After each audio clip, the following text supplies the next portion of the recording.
Hi, I'm Alycia, part of Team Absurity. I couldn't be with you today, so I am doing this digitally, and I hope this suffices.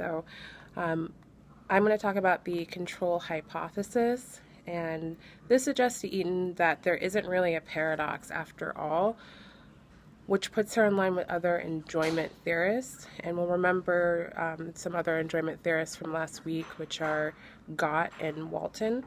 These theories accommodate situations where we actually enjoy fear or disgust. They leave room for Norman's complaint, and they're just fairly simple to understand. Her next step is to adjust Burke's theory to use a version of distance to generalize it so that it takes care of sadness too, and what she comes up with is her control hypothesis.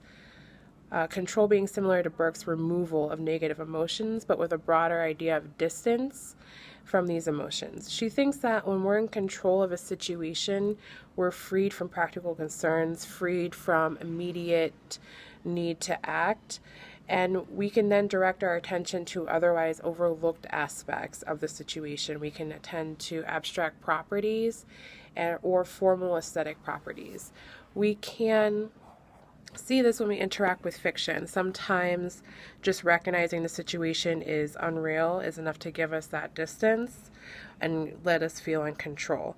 But we don't usually seek out horror movies if we're scared. Our emotions would already be in a state that would pull our attention away from those aesthetic qualities. Knowing what our personal thresholds for fear are, allows us to predict our responses to a situation, and we can weigh the risk as in, will the situation extend beyond where I feel safe? Like a skier in a black diamond trail or a roller coaster that looks really beat up and disheveled, that it might not be that fun if you think you're going to actually die on it.